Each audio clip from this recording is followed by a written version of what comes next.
Yang diorang nampak I buka aib keluarga,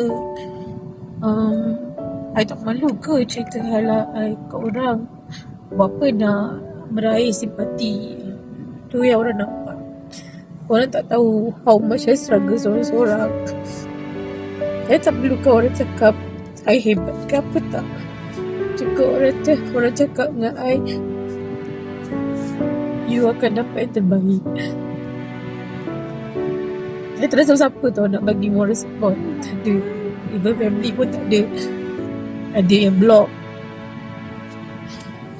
Tapi I always positifkan diri I. Allah uji sebab sayang. Allah uji sebab Allah tahu aku mampu. So kasih sayang yang orang cakap, bukan cakap kasih sayang yang